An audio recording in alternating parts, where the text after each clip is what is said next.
Bismillahirrahmanirrahim. Assalamu alaikum wa rahmatullahi wa barakatuh. On va continuer la sixième partie du chapitre 1.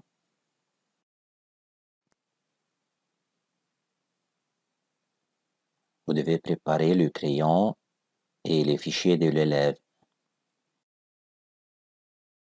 Dans cette séance, vous devez résoudre des exercices qui relient les éléments chimiques à leur position dans les tableaux périodiques.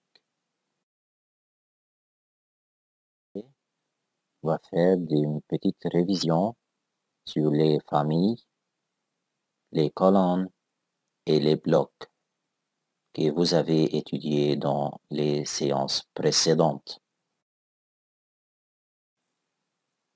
Il y a des groupes familiers. Dans ce tableau, il y a des groupes familiers. Le groupe 1, par exemple, sont des métaux alcalins, comme vous avez observé. Le groupe D dans la colonne D, métaux alcalino-terreux. Et dans le groupe 7, les éléments du groupe 7 ou bien dans la colonne 17 représentent les halogènes.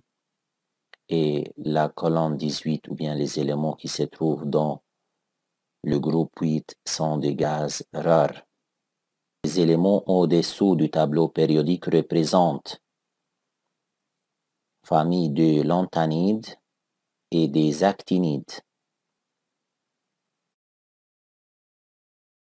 Et vous avez étudié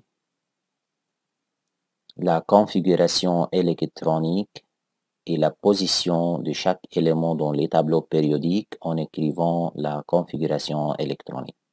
Par exemple, les groupes 1 ou bien colonne 1, chaque élément se termine par S1, tandis que dans la deuxième colonne, les éléments se terminent par S2 toujours. Les éléments de transition entre les colonnes 3 à 12 se terminent par D1 jusqu'à D10, tandis que les colonnes 13 jusqu'à colonne 18 se terminent par P1, P2, P3, P4, P5 et P6, à l'exception de l'élément hélium qui se termine par S2 qui est saturé avec 2 électrons. Les lanthanides et les actinides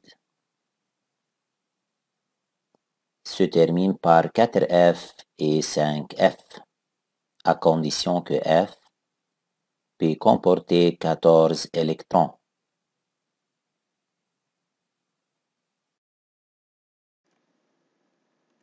Maintenant, d'après les configurations électroniques, on peut classer les éléments chimiques selon la terminaison par S, P, D et F.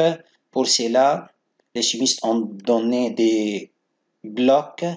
Bloc S pour les éléments qui se trouvent dans la première et la deuxième colonne, et bloc D pour les éléments qui se terminent par D, les éléments de transition, et bloc P pour les colonnes entre la colonne 13 jusqu'à la colonne 18, et finalement les éléments de lanthanide et des actinides, qui sont des éléments de transition, se terminent par F. Pour cela, ce bloc est F.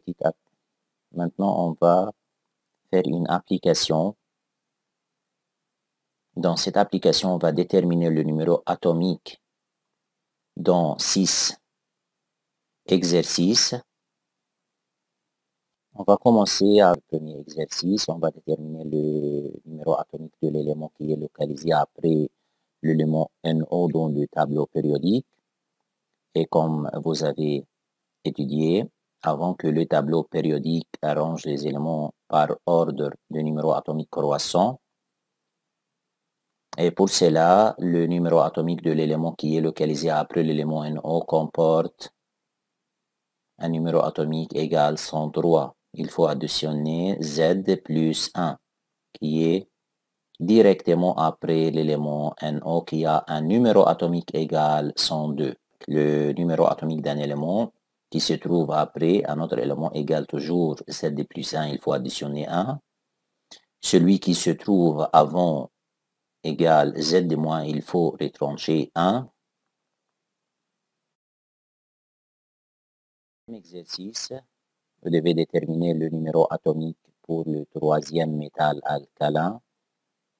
Le métaux alcalin commence de la ligne 2 dans le tableau périodique. Pour cela, cet élément se trouve dans la ligne 4.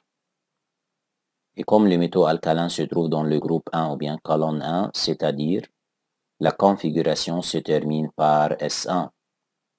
Donc la configuration électronique de cet élément s'écrit 1S2, 2S2, 2P6, 3S2 jusqu'à 4S1. 4 lignes et se termine par S1 colonne 1. D'après la sommation du nombre total d'électrons, on peut trouver le numéro atomique qui est égal à 19. Toujours les métaux alcalins commencent de la ligne 2, car l'hydrogène n'est pas un métal. Troisième exercice, on va déterminer le numéro atomique du deuxième halogène. Les halogènes commencent de la ligne 2. Donc, cet élément se trouve dans la ligne 3. Donc, il possède 3 niveaux d'énergie. Et les halogènes se trouvent dans le groupe 7 ou bien colonne 17. Pour cela, il se termine par P. Bloc P, 17 moins 12, d'après la règle que vous avez étudiée avant pour déterminer la colonne, donc se termine par P5. La configuration s'écrit 1S2 jusqu'à 3P5, 3 c'est-à-dire niveau le plus grand, 3, et P5 car il se trouve dans la colonne 17. D'après sommation du nombre total des électrons, on peut déterminer le numéro atomique qui est égal à 17. Remarque, les halogènes commencent toujours de la ligne 2. Quatrième exercice, vous devez déterminer le numéro atomique du troisième élément de transition. Les éléments de transition commencent de la ligne 4. Donc, il possède 4 niveaux d'énergie. Cet élément possède 4 niveaux d'énergie. Et comme cet élément se trouve dans la ligne 4 et qui est le troisième élément de transition, donc, cet élément se trouve dans la colonne 5, car les éléments de transition commencent de la colonne 3. Pour cela, la configuration électronique se termine par D3. Troisième élément de transition se termine par D3. Cinquième élément de transition se termine par D5, par exemple.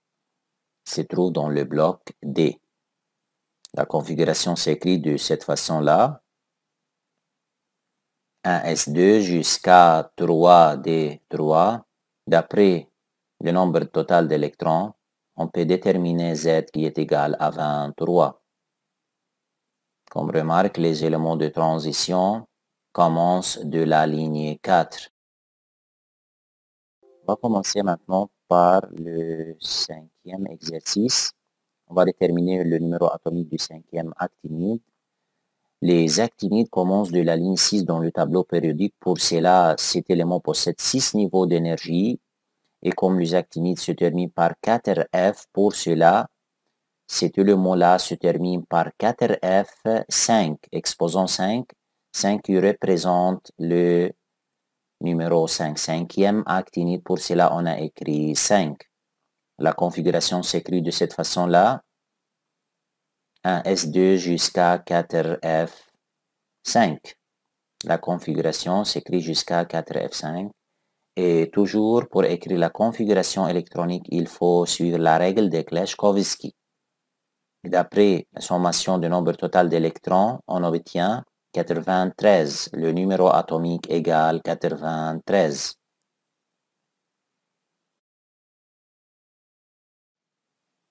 Sixième exercice. Dans cet exercice, on va déterminer le numéro atomique de l'élément qui se trouve au-dessous de Zn qui a un Z égale 30. Pour cela, on choisit un élément X, par exemple, qui se trouve au-dessous de Zn. Et on va commencer par la configuration électronique de l'élément Zn. On écrit la configuration jusqu'à 3 des 10. On trouve que Zn se trouve dans la ligne 4 d'après le niveau le plus grand qui est 4 et se termine par D, c'est-à-dire un élément de transition.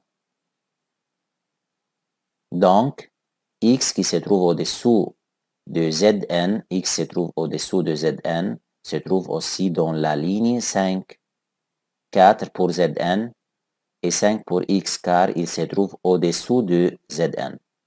Pour cela, on va continuer que le zinc se trouve dans la colonne 12 d'après la configuration électronique se termine par D10, il faut ajouter 2, donc la colonne est 12. Et comme X se trouve au-dessous de Zn, pour cela, il se termine par D10.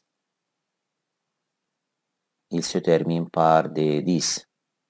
On écrit la configuration électronique de X en allant de 1S2 jusqu'à 4D10.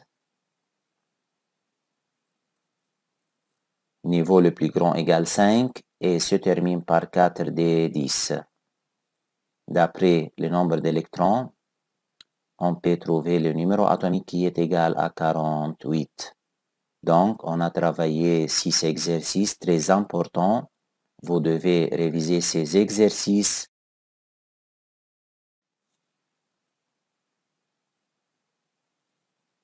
Et vous devez recopier tous ces exercices sur le cahier de chimie et vous devez résoudre aussi l'exercice supplémentaire dans la fiche 5 sur les cahiers de chimie en suivant l'application que vous avez observée.